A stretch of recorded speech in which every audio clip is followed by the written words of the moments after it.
Hello, I'm Don Pyle, and I'm here without the benefit of editing. And I am very pleased to be back on Toronto Mike. I have just released, it hasn't come out yet. I am soon going to be releasing a book, May 26th, called Rough Description, Love Letters and Ghost Stories from a Life in Music. And we're going to talk Toronto Mike tonight. What up, Mike? Toronto. Oh, we're gonna talk all right. VK on the beat. Check.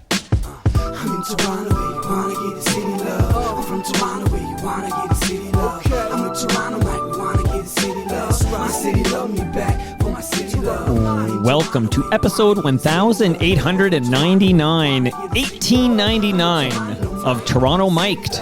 That's funny. That's how much my soul is. I thought you were going to tell me that was the year of your birth, Don. I was like, no, you don't look that old. Okay.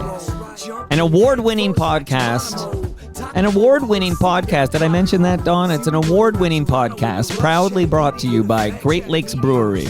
Order online at greatlakesbeer.com for free local home delivery in the GTA. Palma Pasta. Enjoy the taste of fresh, homemade Italian pasta and entrees from Palma Pasta in Mississauga and Oakville. Visit palmapasta.com for more. Toronto Maple Leafs baseball. Catch a game at Christie Pitts this summer. No ticket required. Fusion Corp's own Nick Iones. He's the host of Building Toronto Skyline and Mike and Nick, two podcasts that you ought to listen to.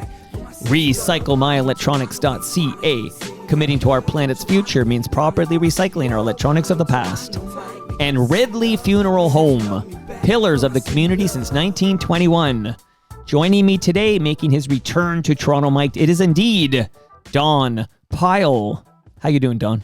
I'm doing great. I'm sorry I called you Toronto Mike than Mike. You know what? Mike is the show. I respond to both names, Don. And when Don Pyle calls you a name, it doesn't matter what he's calling you. Just be honored he's calling you at all. So happy to get you back in the basement. Oh, it's nice to be here out in South Etobicoke again. I don't have too many opportunities to come out here, and I love having a visit. But you're in a band called Long Branch. Yeah, well, that doesn't mean we go here. That's like, the streetcar name, the destination that no one knows what it really is. It's just a streetcar to nowhere. It's a streetcar named Long Branch. Stella. Okay, so Don, I actually have a piece of audio I'm going to play off the top. But before I do that, I last saw you at a screening of Nash the / Rises Again. Mm-hmm. It was good to see you there, but then I sit down to take in the film, and you're in the movie. Oh my God. I forgot that too until I even recognized my own voice before I came on the screen. I'm sitting there, I'm like, oh, and you know what? I will say this to you, Don. So I'm seeing it for the first time after I said hello to you, and you were great. Like, you were great in Nash the / Rises Again. Oh, well, see, that one benefited from editing, unlike today. Well, you know what? I do often have like documentary filmmakers on, like Alan Zweig or Annette Mangard or whatever, and we talk a lot about the difference and the different. Yeah, right. They get you to do it again. If like, am I right? When you're sitting there, do they say, "Okay, that's great," but maybe like, do they have you re-say things until they get the capture they like? Honestly, they didn't have to do that with me. But, they just cut out all the garbage in between all the uhs and the ums and they stuff. They make you seem very sharp and very smart. Yeah, they really did. And the film was excellent. I heard your interview with the filmmakers, with Kevin and Tim. And the gentleman who was supposed to be here, but at the last minute took a trip to, I don't know. Good old bailing Colin Brenton. Where did he go? Costa Rica or Dominican Republic? Oh, somewhere that's not here, and probably better than here at that time. It's funny, as we talk about Colin Brunton, and we'll talk about him again in a moment, but I'm seeing The Last Pogo. I have it right here. So were you at The Last Pogo? Oh, yeah, of course I was. Yeah. So, and I'm in The Last Pogo Jumps Again documentary. The follow-up that he did 100 years later. Yeah, so what I love about you, Don, is, and this is also, you did shout it out in the cold open, but I'm going to shout it out again. So the book, which I was lucky enough to get an advance copy, so I understand it's not yet publicly available, but it's called Rough Description, Love Letters and Ghost Stories from a Life in Music. But as you kind of say in the intro, it's not just like the Don Pyle memoir. It's actually like a history of, Toronto and that scene, that punk scene in the late 70s. And basically, it's wonderful to like see what was happening around you, like the characters in your orbit. I loved it. Oh, thank you. It was a fair bit of work to write it, but a great experience. And, after I did the Trouble in the Camera Club book, the first book that I did, that had not a ton of writing in it, but about a third of the book was writing. The rest of it was photos. Right. I thought I don't have another book in me. I don't know if I could ever write another book. And, even made notes to myself about how much work it was, because you think it's done, but it's not done. It's never done until long after the book is out. Even you sign the contract and it's sometimes like 2 years later until your book comes out. But it's very nonstop in between. And, it doesn't feel like it... It's 2 years. But so how long did it take you to write it? It was a year. It was pretty much like not quite full time, but in between other things I was doing, playing shows, playing in a band, cutting hair, that kind of stuff. Right. But I really treated it like a job and put in as much time as I could every day. Well, you could just pull the transcript from your Toronto Mike debut as a starting point and then just flesh out all the parts. Well, yeah, why didn't I think of that? Okay, well, I need that's a what I'm here future for. student to do some transcribing for me. So let me just tell the listeners that the initial deep dive, so that was June 2024, so almost 2 years ago. It was episode 1508, so now you're $18.99. Is that what your book cost? $18.99? No, it's more than that, but it's still much cheaper than a record. Honestly, I was surprised when they told me what the selling price is, $25. Oh yeah, because records are crazy. I can't afford to buy records anymore. But books have not kept up in the same way. My first book, which was a long time ago and had tons of color pages and was bigger and everything, was $30. So I think that's no increase since then. Your book costs less than seeing me at the Elma Combo on May 21st, and I teased it off the top. I think it was before we press record. There's a question in the live stream from Rob Bruce, which I'll get to in a moment, and I teased that I'm on stage with Rob because Rob and I, we have it's a one-man show. So Rob's on keyboards and I'm talking. Hopefully my voice is better than it is today, but this is May 21, and I'm just going to, off the top, tell people tickets are available. Go to torontomike.com and click Elmo Gig at the top and buy a couple of tickets. I got a note today from Ralph Benmergui to say, I just bought a ticket. So, come for the one-man show and the Rob Bruce and the special guests I'm not going to name who are going to do a grand finale with me. Come for that, but stay for Ralph Benmergui. What are you doing at that show? 90 minutes. That's what I'm doing, 90 minutes. That's a popular question these days. What's Sammy Cohn from The Watchmen just wrote me yesterday on Instagram, like, what will you be saying? I don't like talking about it, apparently. You're talking. You're not singing. Oh, no, I'm not singing. No, there's not going to be clear. We Are the World at the end with the guests. But with my voice like this, I feel like I might be able to sing. Like I have this newfound confidence. So don't tempt me. You should take up smoking. It's really good. Every time somebody's here with a voice and I hear it in the headphones and I go, how do I get that voice? The answer typically is you got to smoke a couple of packs a day and you got to drink whiskey straight or whatever. But on that note, we're waiting actually till noon because I gave you a Great Lakes beer, Don, and you said I'll open it at noon. So I'm just going to let you know it's 11:57. Okay. All right. So soon we'll be cracking this open here. So a lot of ground I want to cover. I want to play this music to begin, but actually, if I can go back, would you share with us a little bit about like how you knew Nash the Slash? Honestly, I didn't really know Nash the Slash. I not personally, I'd seen him play a bunch of times.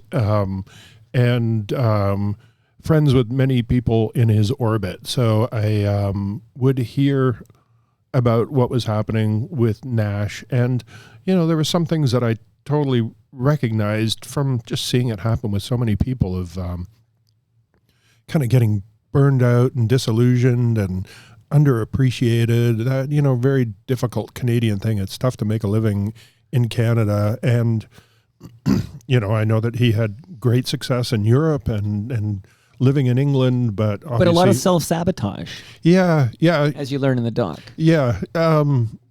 It seems that way, and I don't know. I sort of understand it. I'm not so surprised because he was the person who I would hear about Nash the most from was someone who was one of his best friends and a very, very similar character, very prickly, lots of anger, resentment that things had not kind of gone the way that he wanted them to. But, Nash the Slash was fucking working at it. He was playing a lot, fantastic stage shows, making tons of records, touring. He was doing everything that you kind of need to do. And, there's kind of limits to that if you're going to stay in one city. I mean, we see it all the time. You can be something really great in Toronto, and if you've been here for a long time, people kind of take it for granted, no matter how good you are. And then, so someone like, Peaches, she goes to Berlin, then everyone's like, whoa, you're fully formed, or Feist. It happens over and over and over again. Absolutely. And what I loved about your book as I went through it is connecting dots all over the place. Like, for example, we know you're buds with Colin Brunton. Yep. And then I see that you were in King Cobb Steely for a bit. Yep. Right? I was. And yep. we'll finish that thought there before I tell you who you were there I with. produced their first single and their first album, Right. and then I was in the band for the third album. Right. And Kevin Byrne, of course. Yes, the director, co-director of and editor of Nash the Slash Rises Again. So, and I found it all very interesting to connect all these dots, and then later we'll talk. Of course, we'll talk a little bit about Kids in the Hall and connecting the how Bruce McCullough is connected to Shadowy Men on a Shadowy Planet, and it's just the book. I highly recommend it. But I wanted to start with a little bit of audio, and then get to some questions that came in, and then talk more about the book. But it's 12:01. Okay. So on the mic, though. On the mic, Don. On the mic. We're gonna crack our Great Lakes here. Oh, that was rather undramatic. I'll show you how to do it. You ready? That's yeah. how you do it. Irish cricket. So cheers to you, Don Pyle. Cheers. Thank Welcome you. back. Thank you. You've got the Canuck Pale Ale. Have a sip there. I have the Sunnyside Session IPA, which is out for the summer. I'm very familiar with this beer, and I got to say your whole promo deal worked, because now this is the beer I buy. You know what? I got to cut that out and send it over to the gang at Great Lakes, okay? Because there is more fresh beer, fresh craft beer going home with you today, courtesy of Great Lakes Brewery. Thank you. Okay, and since we're doing this real quickly off the top, and then I'm going to get to the music, and it's all done the rest of the way. Did you get a lasagna last time? Yes, I did. Did you enjoy it? But that doesn't mean I don't want another one.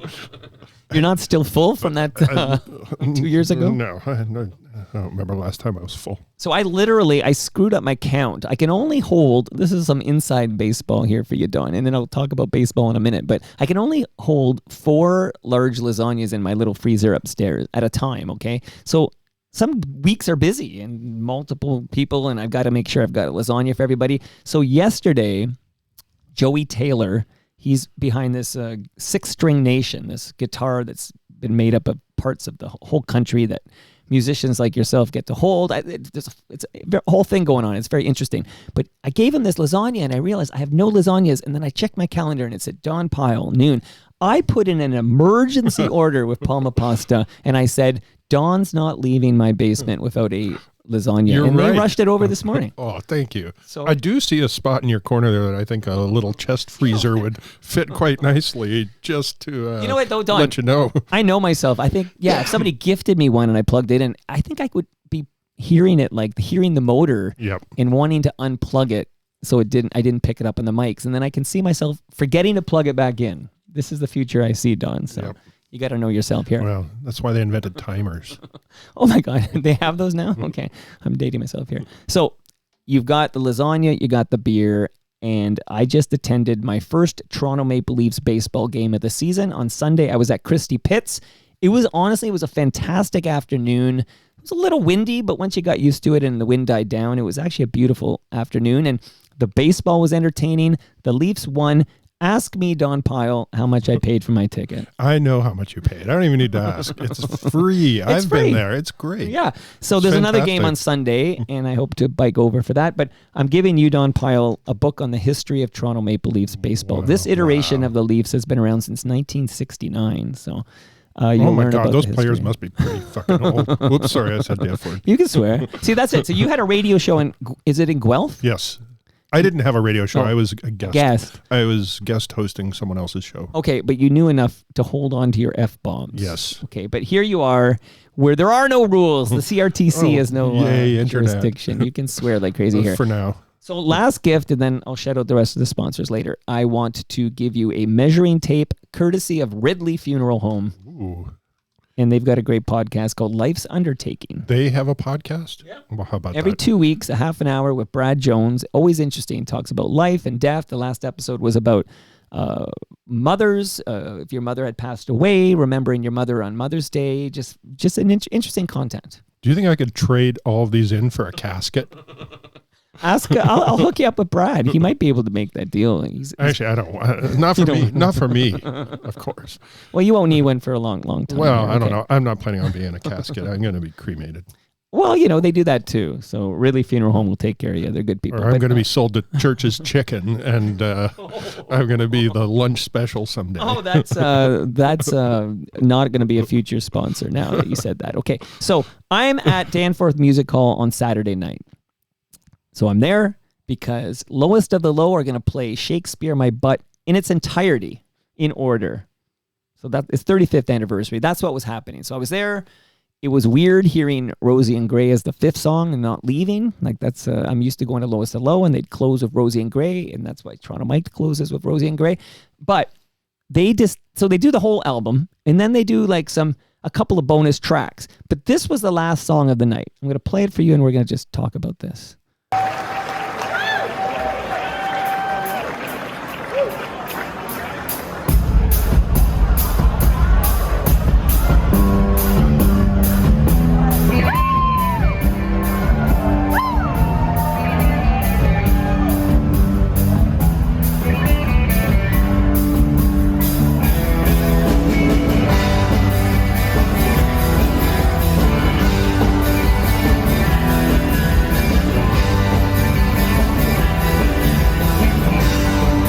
I suppose we all know every beat of this song by now, but so my first question for you, Don Pyle, is how do you feel knowing that Full House at Danforth Music Hall, they just did all of Shakespeare My Butt, but they close with a cover of Having an Average Weekend? This is the first I've heard about this. It's very weird because they're doing a very faithful version of it. Normally, when I've heard people do it, it's interesting. But wow, I'm very flattered. It's nice.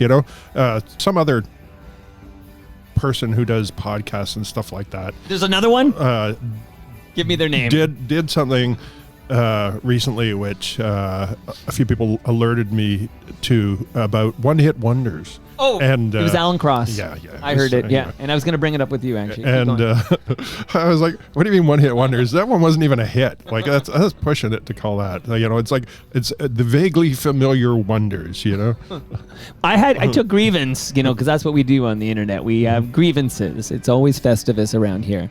So I'll bring down this, but I want to ask you in a moment about, the legacy of this song. God, they're not stopping. They're playing the whole song. Yeah, well, they break into some Elvis Costello in a moment, but it was very faithful. It was great live. Like this is how they closed the show. This is it.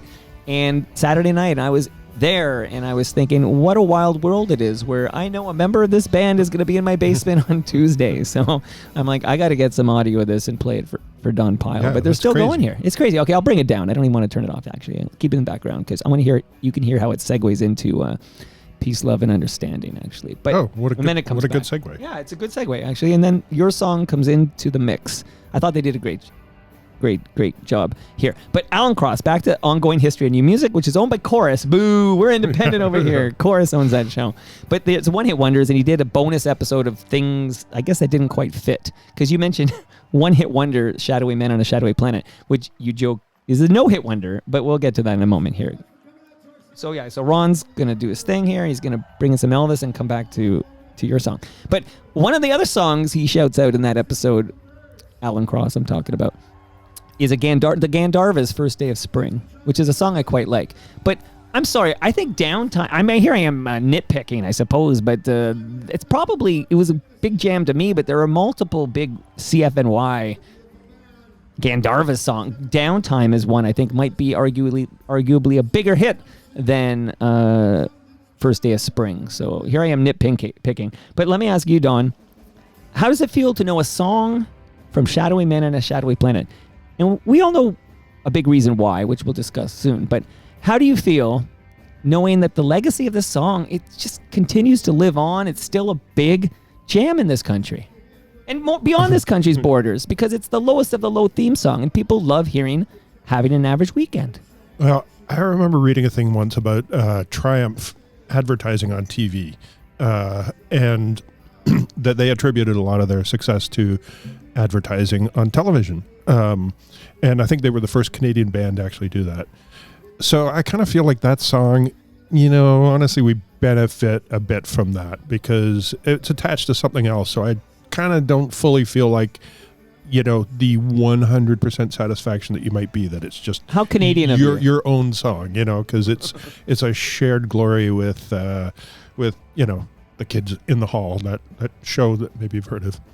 So it sounds like you're suggesting maybe there's a bit of that Pavlov's dog. There absolutely is. When you hear the opening chords, you're ready to laugh at the 5 members of Kids in the Hall. Totally. I saw it over and over when we play it. Like, just like the instant smiles, like the pleasure that it brings to people. It's kind of cool and weird at the same time.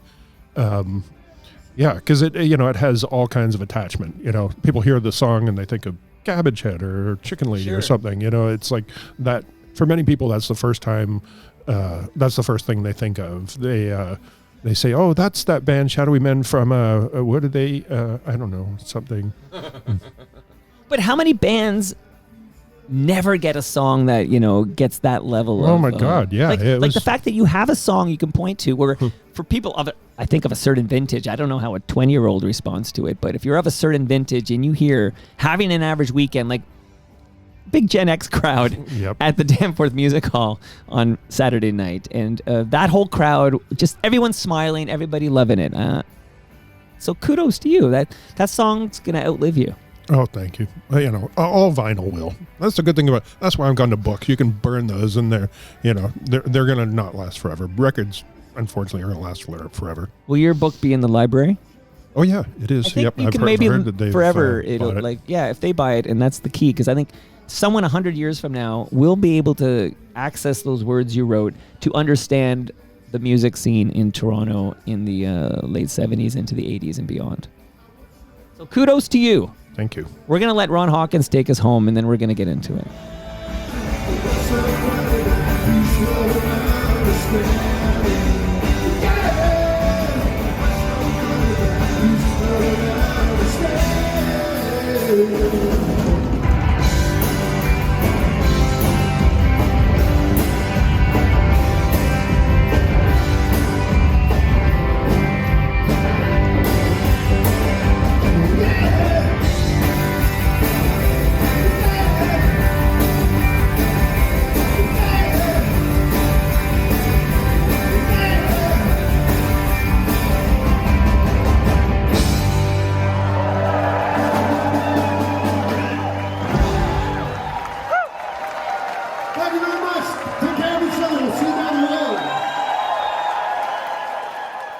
There you go. Saturday night at the Danforth Music Hall. Beautiful night in Toronto. Okay. There's a little bit of an unexpected connection there, too, because very early in Shadowy Men existing, Reed and I went and saw Nick Lowe and took him a tape. And it was like, something that we'd recorded on a 4-track and was probably very rough sounding. And we wanted to get Nick Lowe to produce our first album. Wow. And so we gave it to him and never heard from him again. Where did you see him? Was it the Elmo? At the Copa. Copa, right. And, which became the Phoenix, right? No, that's the Diamond. It became a high-rise condo. It was bulldozed. It was in Yorkville. Yeah, you know what? That became a club where I met my first wife called the Barracuda. Oh wow. 21 I don't remember that Scholar. part. I think it's 21 Scholar. Oh, what a romantic you are. You know the address. Well, this is again. They didn't have Great Lakes there, but it was 98-cent beer night on Thursday nights. If you got your beer before 10 a.m., not 10 a.m. Sorry, 10 p.m. 10 and p.m. a wife. Yeah, but we would hoard them. They were pretty lax with the liquor laws at this Barracuda. It was 21 Scholar Street. Yeah, you're right. That's what the Copa was. And we would hoard them at our table before 10 p.m. when they were 98 cents. So there you go. Okay, you just brought back some memory. Although I also heard from my oldest, my ex-wife bought a ticket to see me at the El Macombo on May 21. That's a mind blow to me, but okay, because haven't seen her come out to a TMO. Yeah, I have a feeling some papers are going to be served to you that night. I got to change my whole set now. Okay, so we're going to do questions now for Don Pyle's return. Starts with Toronto Boris. Toronto Boris on Blue Sky writes, on Tuesday, when you have Don Pyle on, I hope you get a chance to chat about his photography and his book of punk concert photos, Trouble in the Camera Club. So because we're going to talk about the new book, Rough Description, Love Letters and Ghost Stories from a Life in Music, maybe give Boris a bit more about that other book, Trouble in the Camera Club. Well, that was obviously the first book that I did, and it's mostly a collection of photos that I took when I very first started going to shows, shows in clubs, other than seeing, the occasional thing at the CNE or whatnot. And kind of starting when I was about 14 years old. I think those are the kind of earliest band photos of the Ramones in 1976 at the New Yorker Theater. So I bought a real camera, a 35 millimeter camera after that Ramones show. And just all these bands were exploding, the kind of live thing was kind of blowing up, early days of punk, the beginning of punk here. I was into a lot of the stuff that was kind of preceding that, David Bowie, Iggy Pop, Roxy Music, Sparks, whatnot. I was photographing all these things, but I was in high school and belonged to the camera club in school, was shooting photos for the school yearbook and whatnot, but learning how to develop and print film and photographs. So I shot so much stuff that I couldn't afford to print things. And eventually, many, many years later, a friend had a scanner and I asked him to scan some negatives that I had. And it looked like there were some good photographs there. Some things that, I hadn't seen, I'd probably seen a tenth of what I took photos of. Right. Anyway, so I realized it was too big a job to ask him to scan all the negatives I had. So I went and bought a scanner. And, at first I was like, wow, I think I have 20 good photos here. And then, I got, I might have 40 good photos here. Right. And so I asked my friend Will Monroe, who ran the Beaver Club on Queen Street, if I could do a photo exhibit there. And by the time, photo exhibit came around, I had 75 photos that I'd printed and framed. It was crazy. The room was filled with photos. And totally out of that, was offered a book deal. It was very quick and instant. So anyway, the photos are of tons of Toronto bands, the Ugly, the Viletones, the Mods, the Curse, the Verbs, on and on. And whoever else was kind of visiting in those earliest days, almost everybody, their first shows in Toronto, the Vibrators, the Dead Boys, the Heartbreakers, Iggy. So the book is a collection of about 300 photos that I shot then, and then essays kind of talking about my experience in doing that. So Don, when you talk about those punk bands you got to catch, what role do the Garys play in all this? Because I was reading in your book about, befriending Colin Brunton, for example. Mm-hmm. And I know in the Nash the Slash Rises Again, not only do you see Don Pyle, but you see Gary Top, for example. But what role do the Garys play? Well, I didn't know Gary Top when he was running the Roxy, but I knew Colin because he was the guy who was like either running the candy counter or selling tickets at the front booth. So when they took over the New Yorker Theater, Colin was the guy in the box office there. And I guess in the meantime, Gary, when he got the New Yorker, partnered with Gary Cormier, who, from what I understand from their story, was a carpenter and helping build the stage and everything. The two of them had mutual interest in music. And, the book about Gary Top is so fantastic. I recommend anybody get it. Called, he stole my brain. Yeah, I have it around the corner. I should go. I moderated the panel discussion. Oh, at the Red Room. Yeah. But I can't remember the name. He stole my brain. He hijacked my brain. He hijacked my brain, right. Yeah. Anyway, so those guys brought all of the best stuff to Toronto. And it wasn't just like the earliest like punk stuff. There was people like John Cale or Tom Waits, Max Webster. That's the kind of stuff they were booking. Etta James. So it was a lot of just basically what they were into, and that just happened to be like some amazing stuff. That was the key. They had to be into the music, or they wouldn't book them. And not just into the music, like into kind of like the idea of the music, because, I definitely saw a lot of bands where they were just like, yeah, this band is going to be interesting. I remember talking with Gary Top at the sound booth of a band from San Francisco called Pink Section, who had 145 out that was amazing. And I went to see it based on that, and the band were like really disappointing. And so Gary and I talked and kind of shared a similar opinion about it. So without those guys, Toronto would have been such a different place, not only in terms of the support for local bands who they always put on bills with bands from out of town, but also what they brought here. Like, they really created a very, very thriving scene. And it's funny because all of the shows, my favorite shows, and I look at them, there are so few that that were not presented by the Garys, from 1976 to about 1980. Right. And it was all my favorite stuff. And it's, every once in a while, there'll be something I'll think about a particular show and think oh man, that band was amazing, The Damned. But the whole situation of them playing at the El Macamo and stuff was really crappy. And then I'll look at it and be like, oh, it's so interesting that was not a Damned or a Gary's show. I don't know if it was specifically the Damned show, but there were a few shows that were,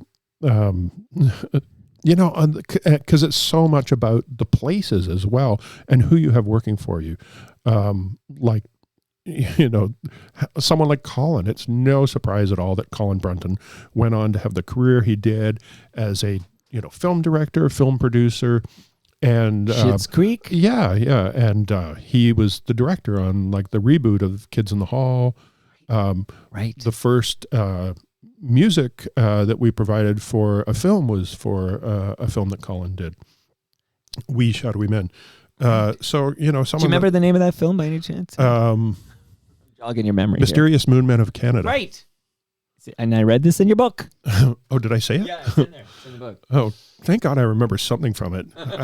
God, afterwards I was like, I don't know how I'm going to do any interviews. No, I think you probably go on shows. I'm going to guess you're going to go on shows to talk about Rough Description, Love Letters, and Ghost Stories from a Life of Music.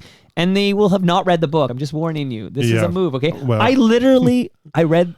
And sometimes I do a speed read. I'm not going to lie because I get a lot of authors on the show. But I read your book. You can quiz me on it. So what's my mother's name? Well, trust me, I was personally really affected by the chapter on the creep because, and I won't say anything more about this, never talked about this, but I had a similar situation. Mm-hmm. And it really, that whole chapter where you were so vulnerable talking about the creep really affected me. Mm. So it's more than just music chat here. It gets heavy in there, but we'll get into the book later. But I think I got to get back to the question because that was the trouble in the camera club. But then we segued over to some Gary's talk. I can never get tired of the Gary's talk. Oh, before I leave the Gary's talk, for the record, I know you put a number in the book, but I have had so many conversations about that first Police show at the Horseshoe Tavern. Now, yes or no, Don Pyle, were you in attendance for the first police show at the Horseshoe Tavern? I didn't stay for the whole show, honestly. I left while they were playing because I did not like them. Wow. So you weren't, were they in their underwear? Was No. Sting in his underwear? Well, I heard something about that, but I didn't see that on stage. I don't even remember that, So, you know? the question I'm going to ask you, though.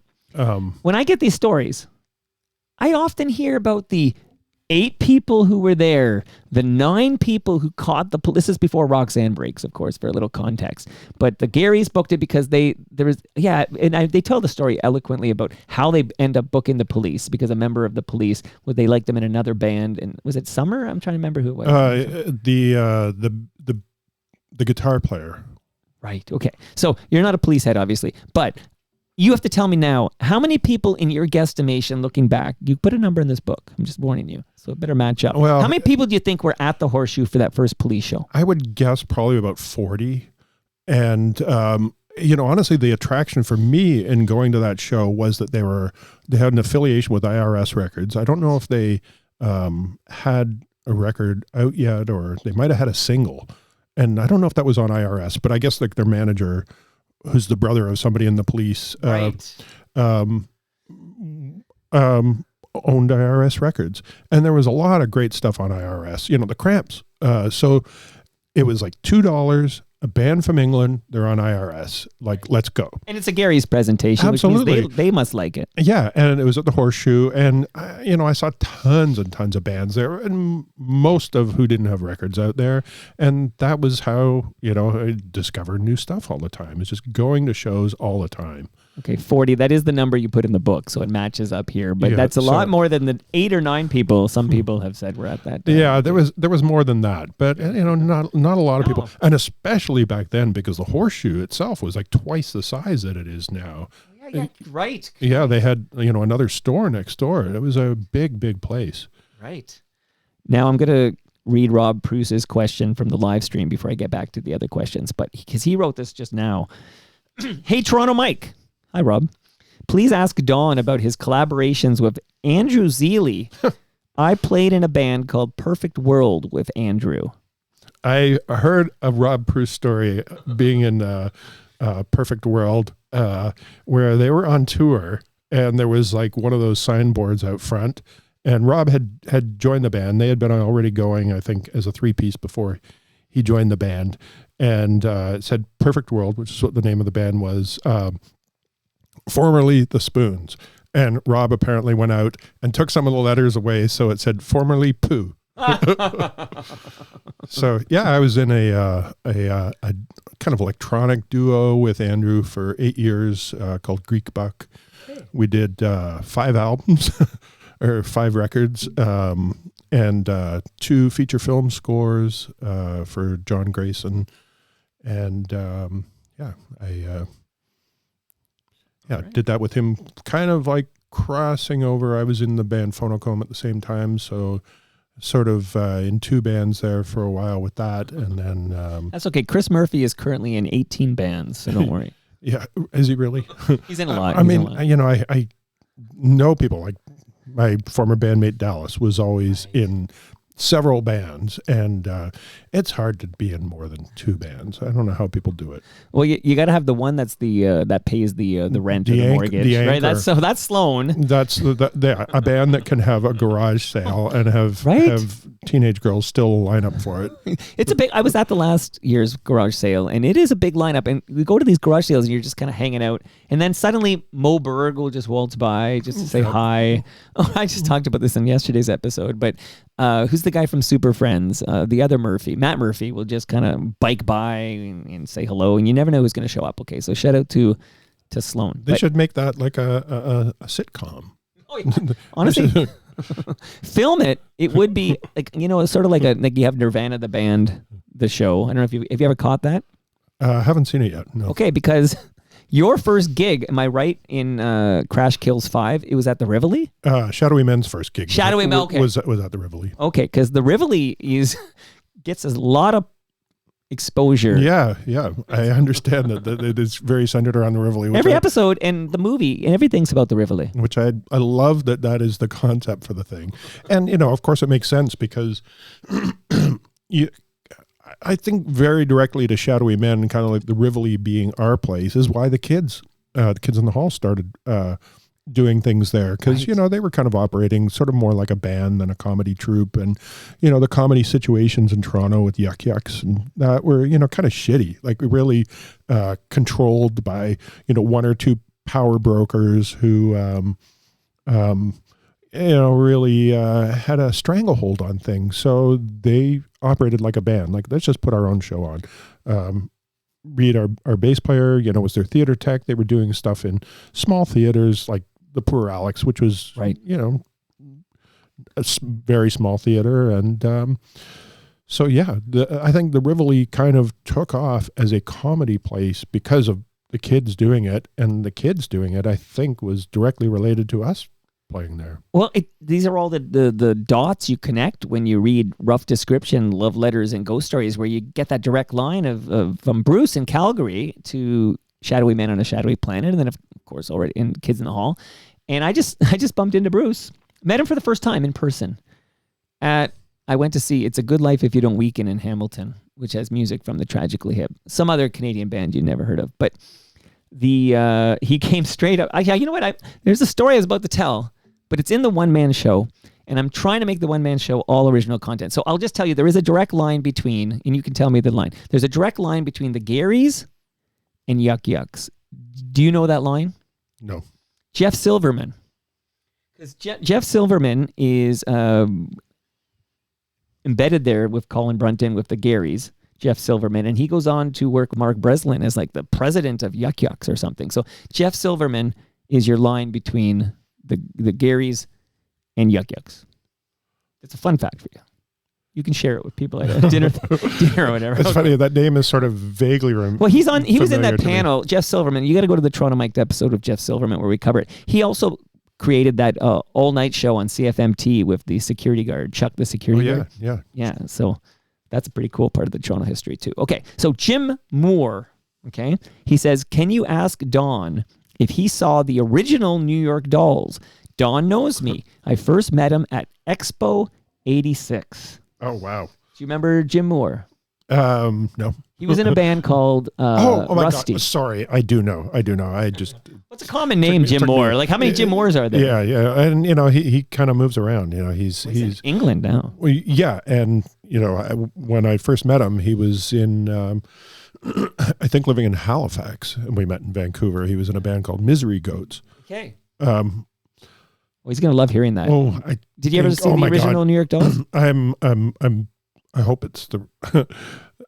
No, he's a Maritimer. So Jim Moore's a Maritimer. Yeah. He was in with Ken McNeil. He's in one Free Fall, which does become basically Rusty when Scotty Mac comes from the Doughboys from Montreal. No, I never did see the original New York Dolls. When they played at Massey Hall for their first album, I was kind of like too young. I was like 12. And even though I did see Steppenwolf at Massey Hall at that age, but, kind of like before I really had, like, going to shows took money. And at 12 years old, I didn't have any money. So if I had literally a $2.50 allowance, I was delivering flyers, and records were such an important part of my life that I spent all of my money on records. And so the idea of going to concerts was, I was still kind of like catching on to the idea that you could, go see these things.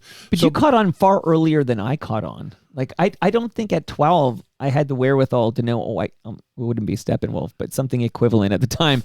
Like, I don't know why, because I'm the oldest sibling. I didn't have this sense that you could just go buy a ticket and go see that band you love live. Like, I didn't have this until I was much older than 12. Well, those things, like, honestly, like the CNE Grandstand, which is where I saw my first couple of concerts, those were the gateway drug. You go see those things.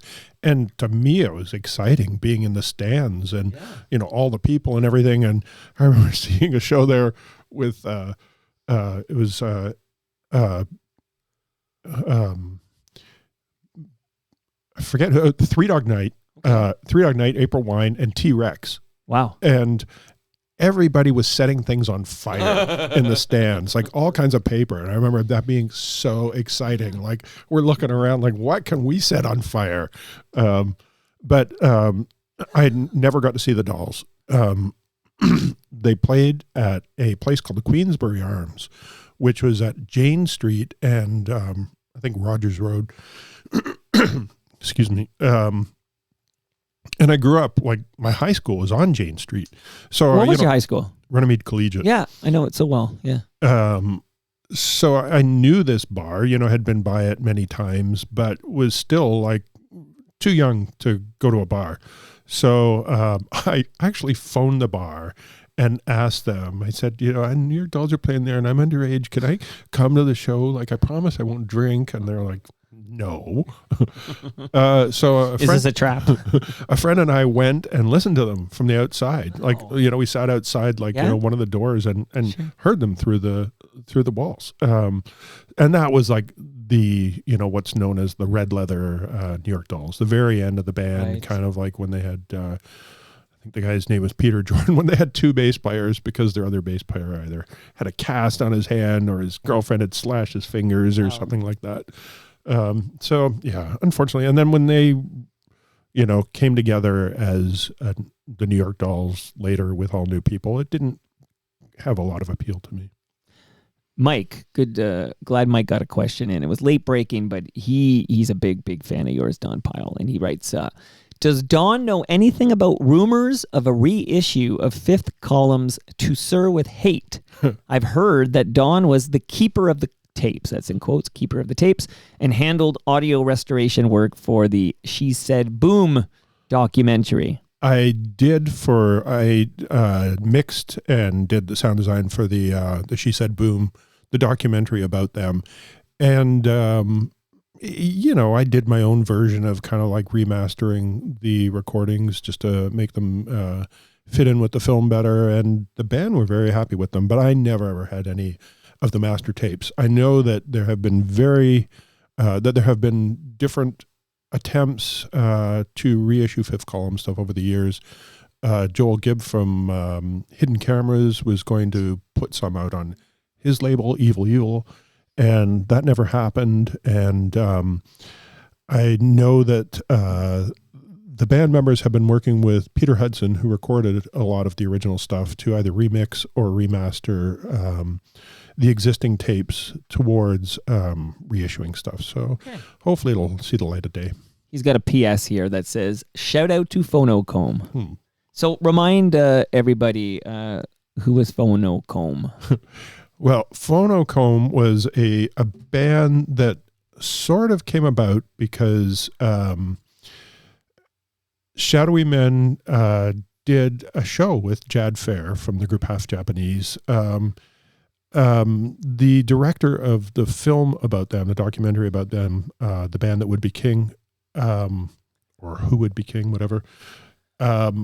He was coming to Toronto to premiere the film, and Jad was coming up for it, and he contacted us and asked if we would back Jad, if we would like learn some of his songs and play with him for a show while he was up here.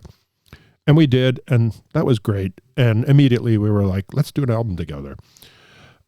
So Jad came back, we wrote a bunch of songs, we wrote a whole album, and then when it came time to record the album, Brian didn't want to do it. Brian was kind of like making a sort of slow, unknown exit from the band without us really knowing it.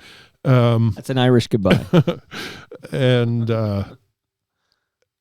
so when he said he didn't want to do it, we asked Dallas Good to if he'd be interested in doing it. And, we knew that Dallas loved Half Japanese and that he was a Shadowy Men fan, and we loved him. So the three of us started playing together as Phonocomb. We did the album with Jad because it wasn't Shadowy Men. We called it Jad Fair and Phonocomb. And so we toured with Jad. We did, our own set, play our own songs that we did as a three-piece with drums and two guitars, no bass. And then we got a show, like a real show, our first show, like as a band, opening for Yola Tango.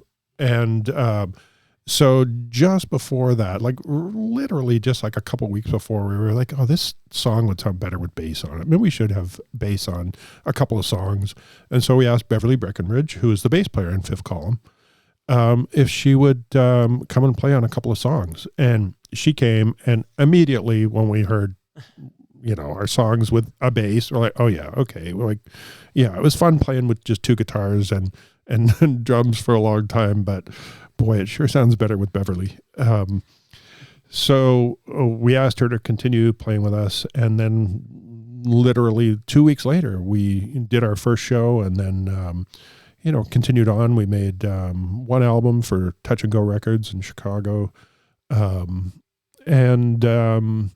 then things kind of fell apart. We didn't get to do a second or third album as it was, because everybody was kind of like, Beverly was moving away, Dallas was in 10 bands, the Sadies were suddenly became his focus, and I was doing kind of electronic stuff, and so it was a short-lived thing, but a really, really great band, great personal experiences. I think that the album that we made without Jad is really fantastic, and it's one of those records that I kind of feel like in all the records that I've done is something that is kind of not really known, and it's one of the best ones. Okay, glad you could shine a little light on it there. Now, the PPS from Mike is he's looking forward to the new book. So before I get to some questions I got after reading the book, remind me, what day can the great unwashed, the regular folk, when can they get their mitts on Rough Description, Love Letters, and Ghost Stories from a Life in Music? May 26th, which I believe is a Tuesday, is the release date for the book. I'm having a bunch of reading, kind of launch event sorts of things. There's a launch in Toronto on May 28th at Standard Time, the venue on Geary, with a few other readers, Chris Callahan, Kirby, Jason McBride, Tabitha Southey, and Damian Rogers is going to be doing a Q&A with me afterwards. And Georgia Hubley and Ira Kaplan from Yola Tango are going to be DJing all night. So that's like super bonus. Yeah. And then I'm going around to Guelph, Kitchener, Peterborough, St. Catharines, London, Picton, Montreal, Hamilton, to do readings and kind of like, accompanying slideshow after that comes out. So yeah, from May 26th on. You mentioned Tabitha Southey, and I'm thinking in my head, everything ties back to Kids in the Hall. Do you know Tabitha? No, but that's the Dave Foley's ex-wife. Well, I think of her as something much more than that. Oh, I know. I'm here to connect the dots, Don. Yeah, you know that. Yeah, really, that's how I met her, and really, really liked her. She was around a lot of the tapings when we were doing that, doing the show, and then she started doing this column in the Globe and Mail, which I so looked forward to reading. It was like so funny and smart and political, but also sometimes like written almost like it was a stand-up piece. And I just thought she was so brilliant. And a good friend of mine was talking about her friend Tabitha, and I said, "Is that Tabitha Southey?" And she said, "Yeah." And I said, "Oh my God, I love her." And she's like, "Well, you know her." I'm like, what? I hadn't put together that person was that person. Right. So, I love that I know her completely, like independently from that. And, right. Their whole relationship child support thing was, messy. So I don't like to. I wasn't even going to bring it up, Don. That's what a classy guy I am. I was just connecting the dots. I just said it was Dave Foley's ex-wife. That's all. Yeah. People can Google it if they want. I'm not going to go there. But don't. Just Google her columns. Yeah. Read her columns instead. Or go listen to Dave's UFO podcast. Does he have? I didn't even know. Maybe Ben Rayner's got to get on that. He's all about the UFOs, Ben Rayner. But, okay. So I realized about a half an hour ago, I started reading the description from June 2024. So I'll finish reading it. Then we'll get into it. And I know that you don't have 6 hours for this. Maybe you do, Dawn. I didn't ask, but I'm going to make sure I try not to repeat too much from the first visit. So you visited in June 2024 before you wrote this book, and it was episode 1508. Rumor has it you had such a great experience on that June 2024 date, talking about your life and times. You said to yourself on the way home, I should write a memoir. I'm starting that rumor. Yeah, that's exactly how it happened, as a matter of fact. Work with me here. Okay, but I'll read this description because I'll start it and stop it 6 or 7, 8 times. In this 1,508th episode of Toronto Mike, Mike chats with musician Don Pyle about his punk band Crash Kills 5, founding Shadowy Men on a Shadowy Planet, having an average weekend becoming the Kids in the Hall theme song, playing with Dallas Good, working with Steve Albini, Long Branch, and more. And we had a good 90-minute chat that time. I think we might have another 90 minutes here, mostly original content. But if people want the A to Z, we walk through it all. 2 things to do. One is pre-order that book. Rough description, because there's a lot more meat on the bone there. But then go listen to episode 1508, and then you can come back and listen to this episode 1899. Those are my marching orders. For what you just listed there sounds like the chapter headings. Well, that's what I'm saying. You were leaving, and you said, "Oh, there's a book there. I'm gonna have to write it." Okay. So what I liked, I'm gonna touch on a few points here that didn't get discussed your first visit. Well, there might be a bit of overlap. Don't sue me, okay? This is a free podcast. What are you gonna do? Okay. So what I did like about the opening of the book is that you cover a topic that comes up quite often on Toronto Mike, which is you're typically either a West End guy, like you and I, or you're an East End guy, like Yonge Street being like the dividing line. Mm-hmm. And I can tell you to this day, because I was born and raised in the West End, born at St. Joe's. You went to Runnymede Collegiate. Well, down the street, I was going to grade school at Jane and Bloor. And then I ended up going to Michael Power in Etobicoke here. But I was a West End guy. And every time I would go east of Yonge, like even if it was just to go to the Phoenix, yeah, which is on Sherbourne, yeah, you can throw a rock to Yonge. It's so close. Yeah, so that or Massey Hall for like as long as Massey Hall's practically on Yonge Street. But my point here, long-winded way of saying that even to this day, like I'll go to the Danforth Music Hall, like I did Saturday, or I'll bike to visit Blair Packham, and he's in East York. I feel to this day like I've left my zone, like I'm now on the East End. It's like a whole different planet. But you kind of summarize that nicely right off the top of this book. I feel what you describe. Just a fun anecdote off the top, but it's interesting how in Toronto you're typically West End guy or East End guy, and it's weird when you go to the other side. Yeah, and when you're young, like I was pretty fortunate that I was going downtown a lot. Because my mother worked at the Simpsons store that was at Yonge and Queen. And where today's special was filmed. And I was really into books, crazy about books. And Queen Street, like kind of from Queen to almost Bathurst, there were about 10 used bookshops there and, 1 or 2 new shops. So after going to have lunch with her, I would go to, Queen West and buy books, spend hours and hours in bookstores. But then just the other direction, going to Church Street, which is like literally like the first like major streets, 2 blocks over. It felt like I was in a different part of town. It has such a different character, and it still does. I mean, it's one of the things that I really love about the area around, like when I go to Bluffers Park, the beach out there.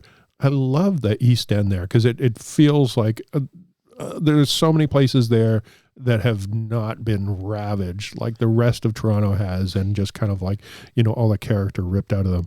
I mean, it's one of the things I mostly love about the neighborhood that you're in here in South Etobicoke? South Etobicoke.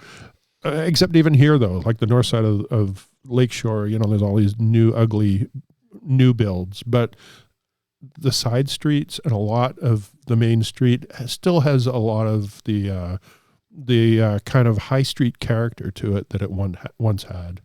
So most Torontonians, and I have this, there's a gentleman named Bob Willett. He's on the air at Indy 88, and he comes over once a month to join Rob Pruce and I for these thematic episodes called Toast, and we do it once a month. And Bob, I think he's on the air the night of my Elmo gig. I have to find out if he can maybe leave the Liberty Village studio of Indy and make his way to the El Macombo. But we talk a lot. He's an East End guy, and he feels when he comes to the West End, he feels exactly how I feel in the East End. Just one of those interesting Toronto things here. But I want to ask you about Calgary for a moment here. So obviously we're not going to read the book here. There's all the meat's on the bone in the book. But you talk about how you end up in Calgary for a spell as a young man. Would you mind describing to me the difference between the Calgary punk scene you experienced and Toronto's punk scene? Well, Calgary, it's funny. I had coffee with Steve Koch, who I write about in the book. Yeah, he's all over this Calgary. He's the reason you went to Calgary, right? No, my brother lives there, so that was the reason I was going. Right. But he was a pen pal. Yeah, I have to prove I read the book. So Steve was a pen pal, and really the first person that I met other than my family in Calgary, because when I'd go out there, it was like just to see them and spend time with them. So you'd meet people that they knew and whatnot. But yeah, this one trip I went out, I was going to be going out, and Freddie from the Vile Tones, Freddie Pompey, told me that they had this fan letter, and it was from a guy in Calgary. He's like, you should write to the guy and see if there's, any Calgary, if there's punk bands happening there. So I did, and Steve wrote back and told me that his brother had a band called Buick McCain, and he said that they're not really a punk band, but they're the closest thing to a punk band. Like, they do a bunch of originals, but they do kind of some kind of bar band, sort of standard rocker sort of things. And, but then, they'd slip in the occasional punk cover and claim that it was like by, Loverboy or whatever. I don't know.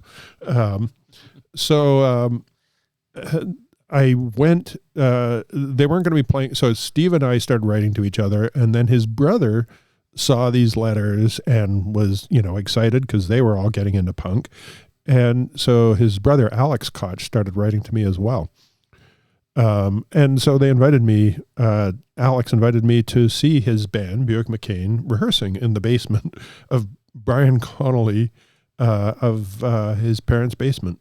So I went out to Calgary, and my brother drove me out to their place again, on the complete opposite end of town. And Calgary public transit was non-existent at that point. Right. So I went and saw them in the basement, and, they were fantastic. And they ended up moving to Ontario, moving to Toronto, staying for a very short spell in my mother's basement. And I was hanging out with them. And then it was Reed Diamond, Brian Connolly, Alex Koch. And then, so they were looking for a singer, and I was kind of like filling in, singing, even though I'd never sung in a band. I'd tried to start a couple things in school that never quite happened. I had briefly had a band with Steve Koch, called Crash Kills 9, but, we only played. They say I'm not too smart. Oh my God. That's why I gotta go to special school. They say I failed the test. And I So this is you on vocals. Yeah. Why me? What am I doing here? Why me? And now I'm here. I'm at special school, and I find it strange no one my age. I'm at special school. I was a little trigger happy. You were talking about Crash Kills 9, and I thought you were going to say Crash Kills 5. So No. so I'm a little. I jumped the gun, so to speak. But please continue. When I hear that, I'm so impressed with Alex Koch, the drummer. He's so good. All of them were great. It was so. Anyway, we had this. Steve and I briefly had this band called Crash Kills 9. The Vile Tones saw him and asked him to join the band, and then our band fell apart when he joined the band. So, we did Crash Kills 5 for a couple of years, and then split up, as most bands who are not the Rolling Stones do. And then a few years later, kind of accidentally reconnected. Brian Reed and I reconnected. I was still friends with both of them, but the two of them were kind of nervous around each other. And a Bruce McCullough connection, because Reed and Bruce had a duo called Orion's Belt that that Brian was recording, And I happened to go over to Brian's place on the day that they were wrapping up their session, and the two of them were talking about, we should play music together. Who should we get to play drums? And I said, I'll do it, even though I'd never ever played drums before. And so they were, okay with that. And so we started playing, and then that became Shadowy Men. Okay, there's a lot there, so I'm going to just tie it all together here. But so the Calgary punk scene that you experienced, so I got to give it a little context. I was recently visited by Warren Kinsella. And off the top, sure, there's a lot of things people want to talk to Warren Kinsella about. But what I wanted to talk to Warren Kinsella about off the top was the Hot Nasties. Mm-hmm. Okay? So did you ever see the Hot Nasties? No, but when I saw Steve a couple of weeks ago, he was telling me about, he said that there was I think 1 or 2 bands that were Calgary punk bands. Social Blemishes, I remember, was one of them, because he sent me a flyer from it, which I still have. And I don't remember who the other one. It might have been the Hot Nasties on the bill with them, but I think the Hot Nasties might have been Edmonton. Yeah, it was definitely Alberta, but you're right, it might have been Edmonton. But but Warren told me that there were so few Western Canadian punk bands at the time. So Steve said that they went to this show at a college, and he said this was supposed to be Calgary punk, and he said it was really depressing, and he just couldn't wait to get out of town. But what Warren said is the reason he got out of the punk scene in Alberta, and he ended up going to journalism school, and he passed the bar, and the rest is history. Next thing you know, he's helping John Chrétien become prime minister. But the reason he got out of it, he said, was the blatant racism. He said, he talked about the racism and I wondered how the Calgary punk scene compared to the Toronto punk scene when it came to blatant racism. Oh my God, well, it was so different, because I think something that in many parts of Canada, when you grow up in Toronto, you have these huge blind spots about how Indigenous people are such a significant part of our history and kind of the culture all around us. And in cities like when we started touring, that's one of the great things about touring a lot, and particularly at the time I did, and seeing things evolve, is you step into these other places like Vancouver, Calgary, Winnipeg, that have very large Indigenous populations. In Toronto, Indigenous people were mostly invisible because of how few there were relative to the general population. And then you go to those places, and there are, what people called Indian bars. In Calgary, it was like Indian bars. And there were bars where Indigenous people would be on one side of the room and everybody else on the other side. And these were some of the bars where bands were playing at. And there would, after drinks happened, quite often be fights, like bar fights with lots and lots of people. And I saw so much racism in Calgary. It was really eye-opening, from those first visits. And for a long time after, Calgary has changed so much. It's evolved so much. And, of course, those things happen everywhere, and they still happen. But Calgary was really nasty. It was rough, and I was seeing it firsthand, not only just walking down the street and, seeing how how disparate, how, someone like my brother, white, blonde-haired, blue-eyed guy, comes there, arrives and, has a great job in an oil company, It was so different from the people that I was seeing on the street. Anyway, yeah, so I think the racism was a huge part of why they wanted to get out of there, because it made, what was happening in Toronto, comparatively, the early punk shows, that were totally celebratory and fun and everything else, and race issues were not, it was just the people who were there making the thing happen and wanting to be there, not people who happened to be in the bar when the annoying band started playing, And you mentioned Reed Diamond and Brian Connolly. They're in Calgary at this time, but they leave for Toronto. And that connection between Reed Diamond and Bruce McCullough was, when I was reading about that in your new book, they were best friends in Calgary. Yeah, they worked together at Canada Dry. That was something that Reed's sister told me about. That I knew that they had worked at Canada Dry together, loading and unloading trucks. But one of my favorite stories is so them that they would steal the empties from the depot that they worked at and then sell them back to another depot. And so it all connects, of course, because we did dwell on it quite a bit. I'm a long time huge Kids in the Hall fan, so I'm sure I spent 90 minutes on your connection to Kids in the Hall when you first visited. We'll touch on it in a moment, but it's getting that context of Reed Diamond's his relationship with Bruce McCullough in Calgary really does add some interesting context to your relationship in Shadowy Men on a Shadowy Planet with Kids in the Hall. But I want to ask you, we talked about the racism in Calgary and how things were different in Toronto, but what I found very eye-opening as I read your book was the homophobia that you would see in our punk scene. Like particularly, I'm going to reference the Forgotten Rebels, the Vile Tones.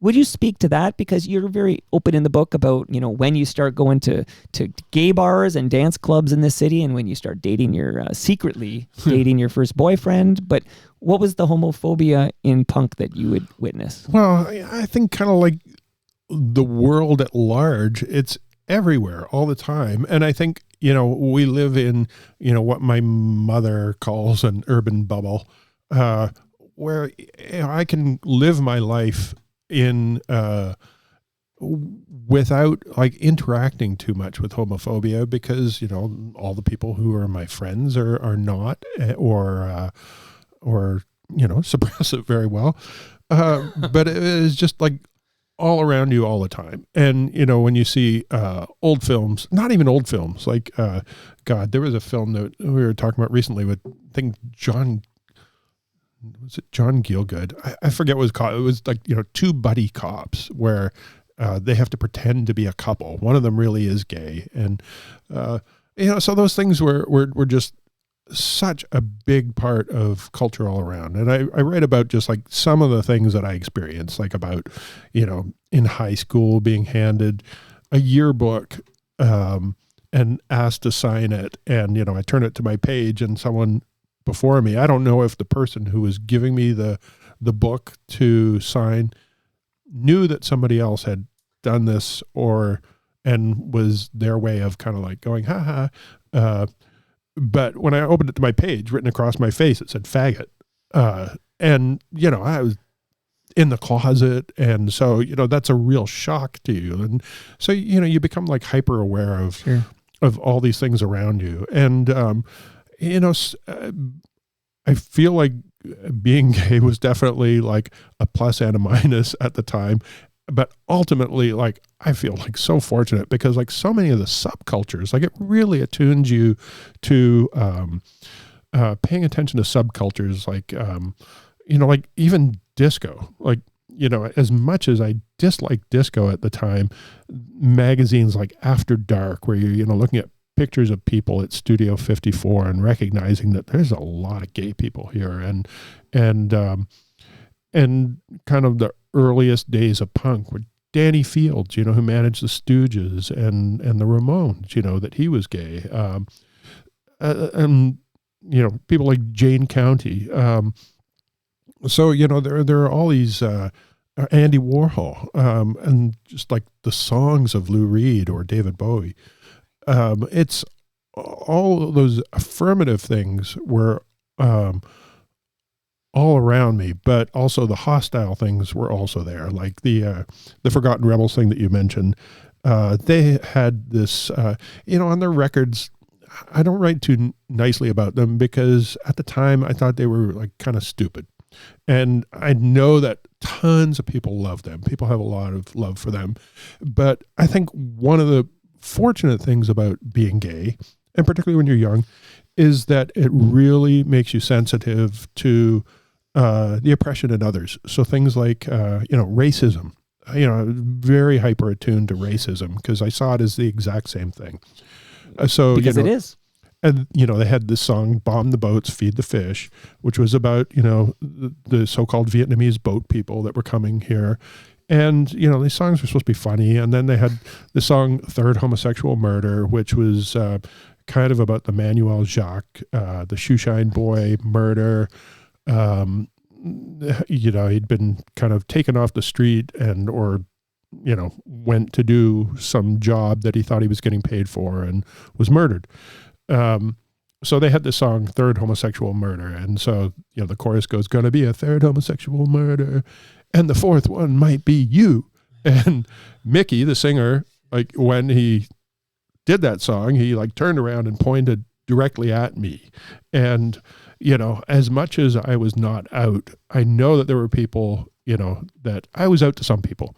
And like, I'm talking about like literally when I'm like 16 years old. And so, you know how it is. You have any kind of secret, you tell one person, and even if they're your best friend, other people are going to know it. And so I knew that a lot of people knew, and, it's kind of like you're sort of stigmatized. So, and then I read about another thing that happened with the band Chelsea, British punk band that Billy Idol had been in. Like, he was the guitar player in Chelsea before he was in Generation X. So they played here, and I think they only had like one 7-inch single out, "Right to Work." It was a really good song, band that I really liked. And I went and saw them, and one of the British papers had this column that they would do called Embarrassment Corner. Like, I remember seeing pictures of the Vibrators before they cut their hair, and they had flared pants. So it was just like any picture that they could find of anybody who was kind of like doing something that they thought was embarrassing relative to the image they were trying to project in that particular moment. The Vibrators, you think you're punks, 2 weeks ago you had long hair and flares. And so Gene October, the singer of the band, had been in some kind of gay porno thing. And so they had a picture from that in the Embarrassment Corner. And so when they played in like one of the parts in between songs, it was like, just like silent. And someone shouts out, "Faggot." And it was just like, what?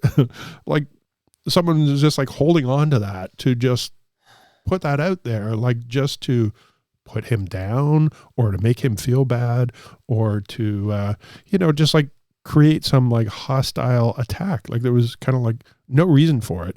And I think either it was like just so normal, or else people just didn't know how to respond, that it was just like silence. And I saw him react to it, and he didn't say anything, but it was all in his face. And then, he just kind of like put his head down and smiled and waited for the band to count in so that, he could just quickly get out of this very uncomfortable moment. So, it happened over and over and over again. And one of the, as punk kind of progressed and things sort of divided, hardcore started coming in, and then there were a lot of bands that were just like a lot of people still really into just like that first kind of model of punk, which was, sort of like straight up, 2-3 chord songs. And I was really into a lot of, as much as I loved that, I was really into like the arty stuff too, like Wire and, Magazine, and then, Echo and the Bunnymen, the stuff that's sort of considered to be like post-punk, as things sort of evolved that direction. Joy Division, that was more interesting to me than kind of like just the same original bands. And those scenes had like, a very, I think, much more sort of progressive socially, and had a lot more gay people, a lot more gay friendly,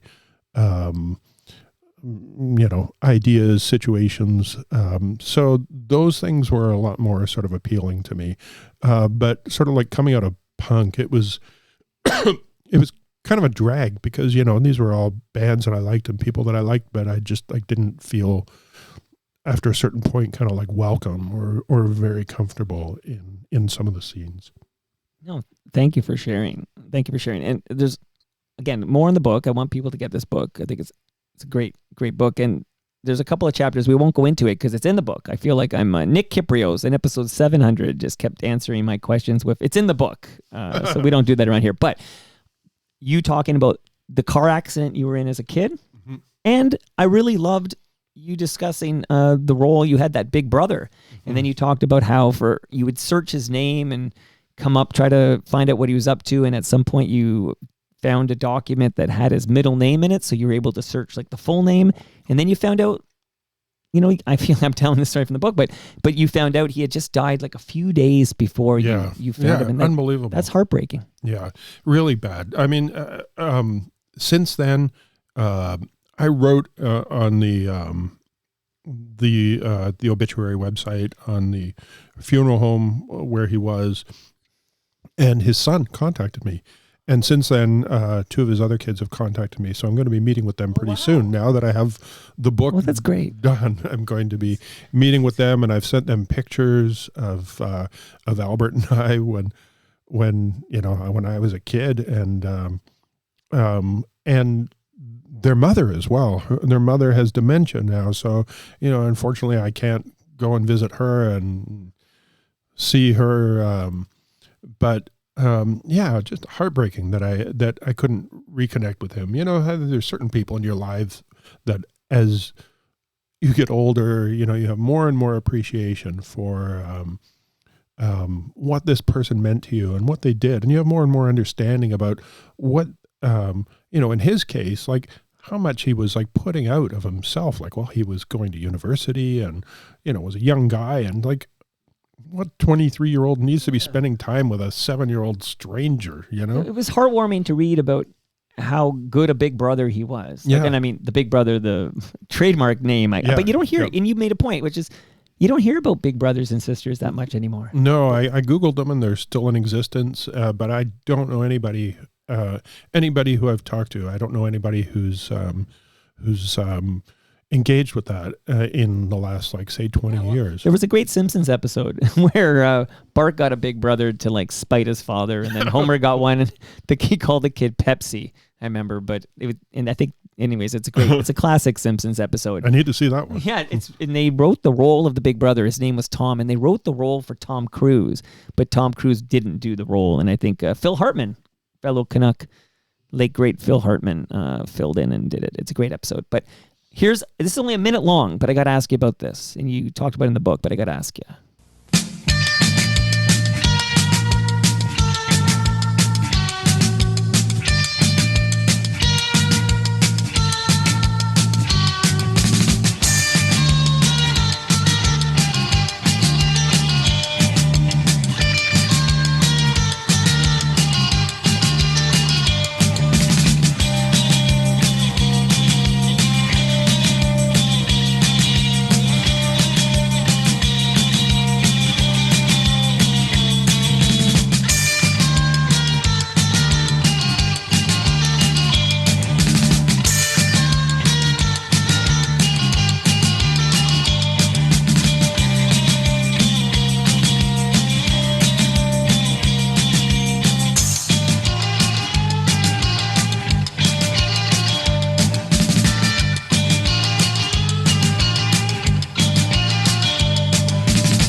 Tell the listenership, Don Pyle, what did we just listen to? Well, that was a song called Musical Interlude by Shadowy Men on a Shadowy Planet. One of the songs, I think that was the third video that we made.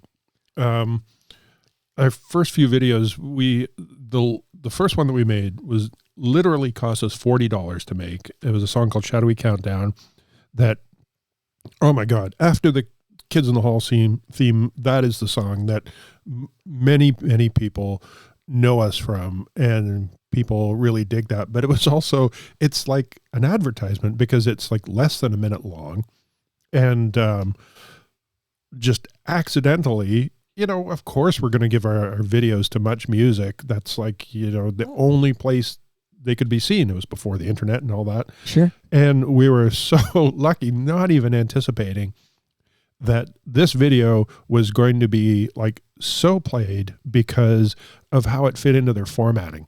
So, whenever they were a minute short on time, rather than, getting Michael Anthony to blabber away for a minute about something that he can't think of what to say, they would put that song in, and so it got played a ton. So is it possible? Like I'm conflating. So the song I played, what was it called again? It was Musical Interlude. So Okay. that was our third one. So what was the one? So the $40 video was called Shadowy Countdown. Okay, I may be conflating these two videos because Cam Gordon wrote in and he sent the link to that audio I pulled, and he had a question about the video. He wanted to know who did the puppet show. Who's doing the puppets? Well, all three of us. So we made it was like the dumbest music video ever, and shot on Super 8, and we built a little box that was like a theater, and we had these like characters that Brian drew, the shadowy men, that fortunately got to stand in for us a lot because we didn't like having our picture taken, and it was great. Like all these things that happened by accident, like having those characters, because then it got to the point we didn't even need to put our name on a poster. We could just have the characters on the poster and people would know who it was. So we built this little theater of a drummer, a bass player, a guitar player, shadowy man. We had little curtains on it that, written in glitter on the curtains, musical interlude. And you can see in the video when we go to open the curtains at the beginning, they stick together because the glue wasn't dry yet. So the curtains are glued. And so they were on strings, and it's literally one operating the camera and the other two of us banging on the top of the box to make the strings Might move. be the world's least expensive video. No, the one before that. Oh yeah, with the $40 one. Yeah, right, I think that $40. one cost us Right. the budget doubled every video. So like the $40 one became an $80 video, and then it was like $150 for that video. And at some point you realize just have your song played before every single episode of Kids in the Hall, and don't worry about this nonsense. But, Well, and the great thing about like the $40 video was that like we actually made like enough royalties from it being broadcast that it paid for the video. Like who can say that about their music video? yeah, eat your heart out, Michael Jackson. Okay, so the second follow-up from Cam Gordon was, he says, much music played this for years. Did this happen organically, or did they know people there? So did you literally, because Mo Berg, I talked about him at the Sloan garage sale, but he talks about filming that video for I'm an Adult Now and just dropping it off. And I guess at the time that was 299 Queen Street West. Yeah, just right down the street Just from where they shot that video. which was where now it's a mech. Yeah. Like it's Spadina and Queen, I guess. So he just drops it off, and then they just start playing it, and it gets in high rotation, and it changes everything for the Pursuit of Happiness. Did you just drop it off? Yeah, that's how You didn't have a connect on the inside? No. My one connection at Much Music was someone that I went to high school with, and he was an editor there. And I remember saying him that, I was going to take our video to Much Music, and he laughed, and he's like, you think they're going to play it? Like, it was kind of like... He laughed like, at you. Yeah. It was like... Damn right they're going to play it. Well, it was... You needed a minute to fill that minute. No, I think about him once in a while because like he was just like sort of like disdainful about like, me thinking that, my stupid band is going to do anything and get any attention. And, it was completely, you just hand them like, the 3/4 inch VHS tape and to a What a time, right? A person at the door. I know. Which was always, I think that was the cool thing about it. Like it just seemed, even though it was this, big Chum City enterprise or whatever, it seemed kind of like do it yourself. Like it's like and I was a big fan of Much Music. Nothing happens organically anymore. Nobody gets played on the radio. Bill Media is going to pre-program this for, there's radio stations now like CFNY, right? Where it's just, we have these edge stations throughout the country, and it's all automated and pre-programmed based on focus groups. And this day that you're talking about, you could just drop off a tape at the reception and it would be played all the time across the country. It's just so bizarre, but that was what was cool about it. Yeah, long gone. And it happened with a lot of people. Like a lot of people, had attention because of how open things were, how there wasn't a corporate tie-in to every single thing. Right. And it happens so rarely now, but I mean almost never. Like when that band Engine de Poitrine kind of blew up. That was like the first time in years that I can remember something happening organically, where they had a music video from a festival they're playing at, and all of a sudden everybody I know is talking about it. Right. And where, you know, so it's exciting that that can still happen, but it's extremely rare. And, you know, of course they're going to get swallowed up immediately. Well, yeah, absolutely. That's a good point. Now, the one connection I just say from Much Music, I'm going to connect Chum City to Runnymede Collegiate really quickly for you here. Is that Dwight Drummond, who you know is a news guy on City News? Got it right. The news guy on CBC. So now he's a news guy at CBC, but he was working like security for Electric Circus at 299 Queen Street. And then he was in Maestro Fresh West videos directed by Joel Goldberg, who was one of the founders of the Electric Circus television show, not the 99 Queen Street East one. But all this is to say is that Dwight Drummond then got on the air at City TV, and now he's on at CBC, and Dwight Drummond went to Runnymede Collegiate. Oh, he did. I'm just connecting these dots No, for you I didn't here. know that. Okay. So, and I just checked the clock. It's unbelievable how easy it is to talk to you. So, again, there is another episode where we go A to Z, but the book is coming out. So I'll do a couple of quick hits here, if that's cool. A couple of quick hits. One is, can you confirm or deny this? Do you remember Molly Johnson being known as the Diva of Queen Street? Does that ring a bell to you? Well, I never called her that. But did you hear that was her nickname? You know, in certain press, you know, where they have to have kind of like a label thing. Yeah, you know, I saw her referred to as that. The Diva of Queen Street. Okay. I'm not trying to get you in trouble here. No. I mean, you know, I like her, and she was amazing. Like she's a legend. She did Kumbaya. Like, you know, she was one of the people who did that. She's got the Order of Canada for that.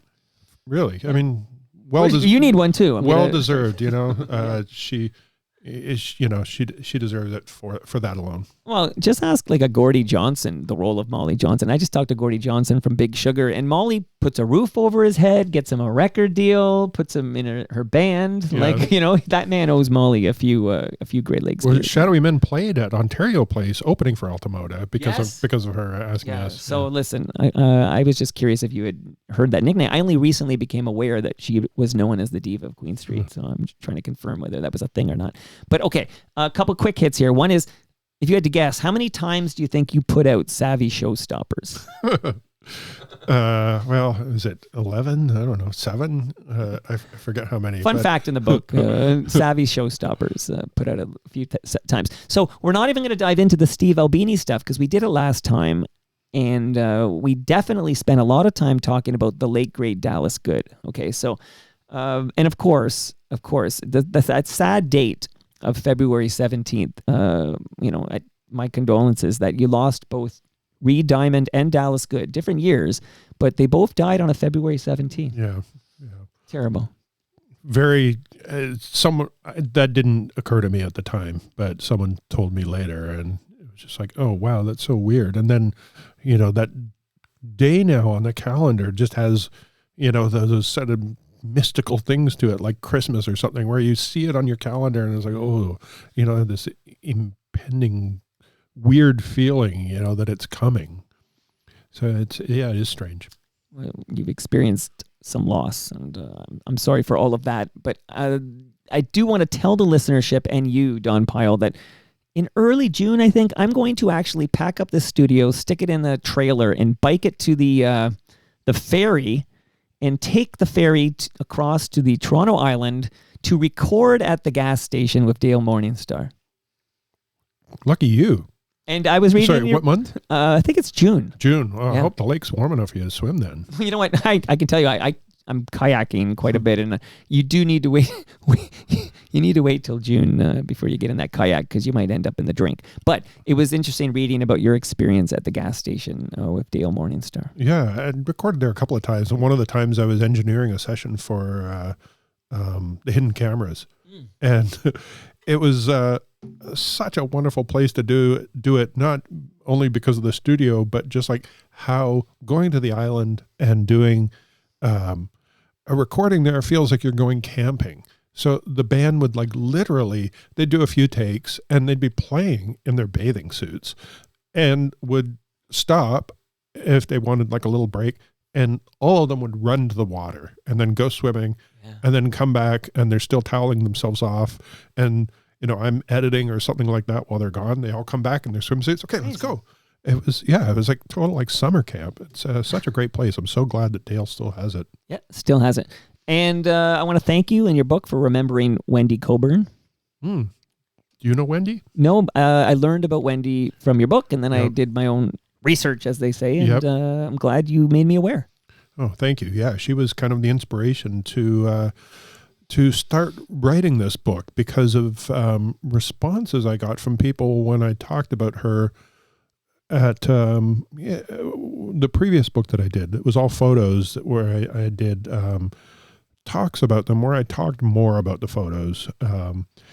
And that whole thing was really kind of sort of woke me up to, like, people really like hearing these things. And, I've known it for a long time when people ask me about particular situations where, you tell them something and people are like, wow, oh my God, wow. And then the audience responses that I got when I did those photo talks was just so overwhelmingly positive. And I think kind of like when I did the Trouble in the Camera Club book, I started writing it and was doing all these versions of it and just hating everything I was writing, and then realized that, like, what's missing is my feeling about what was happening. And that was kind of also inspiration for this book, is like my feeling and what I was experiencing about what happening. Like, I had no interest in doing like an autobiography because, like, who am I? Who cares? But also, there's such a standard form to autobiographies that I find really boring. And there are very, very few that kind of can transcend that. So I,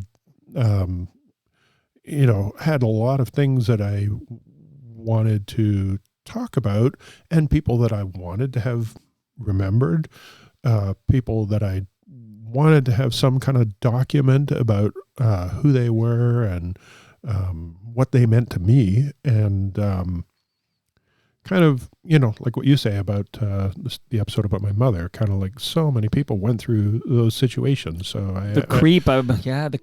Yeah, I know that other people experience a lot of the same things that I did. And, so I know that people connect to, different chapters, or will connect to different chapters. People who've read it so far, it's been very interesting because, people immediately respond to the thing that they experienced as well. On the live stream, Rob Del Mundo says he has no specific question for you, but he loved the Shadowy Men show at Clinton's in '92, and he still wears the T-shirt. Oh, thank you. You go. We loved Clinton's. That was a fun place to play. Sad Rob, to see it gone. Sorry I missed you at Danforth Music Hall. I know we were both in the same building, but it was jammed in there. We were all waiting for that cover of Shadowy Men on a Shadowy Planet, having an average weekend. Okay, so in the home stretch here, we're not going to, all the Kids in the Hall stuff, we talked about the first time, it's in the book, but what you really hammered home in this book was how Lauren did not want you guys. Kids had to fight for you. Lauren Michaels did not want Shadowy Men on a Shadowy Planet playing the theme song for Kids in the Hall. Yeah, and when Bruce was working on Saturday Night Live, he tried to get us on the show as well, and that went nowhere, which I thought was kind of like, that would have been fun for us to do, but also for them. Like, it's another show under the Broadway Video umbrella. Right. But yeah, Lauren was just sort of like this, creature that just sort of teletransported into the set every once in a while. And he was like the boss was there, right? And him and his big helmet of hair would be emitting rays of light that scared everybody. You could feel when he was there. It's very interesting how when you meet people who have this kind of like real aura of power, and it's almost always power that other people ascribe to them, but sometimes you just see it and feel it. Like, I remember meeting Anne Murray at the Junos once, and I felt that. Like, it was like, what is that thing coming from the other side of the room? Oh my God, it's the aura of Anne Murray. Well, speaking of the Junos, I'll read a little excerpt here on our way out here. By the way, you're 2 for 2, Don Pyle. I've absolutely adored both of your visits. So should we dare at some point go 3 for 3? We're ending? Yeah, I'm staying actually for the day. I don't know if your family I'll told hang you. out with you. I'll off the record chat, so it'll be even better. But I'll read an excerpt. One year when Shadowy Men were nominated, the Juno ceremony was broadcast live, with most of the TV crew being people we knew from kids' tapings. We knew who Bare Naked Ladies were, but didn't know them. Seated in the same aisle, I waved hello and smiled to them as we made our way to our seats. Their drummer, Tyler, made a screw you face, mouthing the words, fuck you at me and giving me the finger. Say it ain't so, Don. Say it ain't so. Oh, I have a cordial relationship with him now, but that definitely happened. FOTM Tyler Stewart. Next time he's on Toronto Mike, we'll have to discuss that. But Don, thanks for doing this. And I hope the listeners get an advance of whatever. You can do the pre-purchase, I'm sure, or whatever. But get rough description, love letters, and ghost stories from A Life in Music. We'll chat again, man. I love this. Thank you. Thanks for having me. I appreciate it. It's always good to talk to a fellow west of young guy like yourself. And that brings us to the end of our 1,899th show.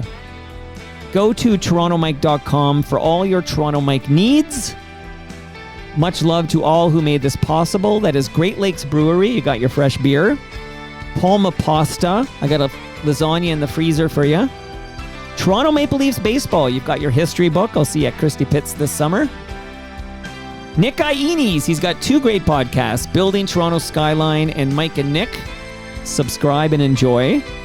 And recyclemyelectronics.ca. That's where you go if you have old electronics, old devices. You don't throw it in the garbage. You go to recyclemyelectronics.ca.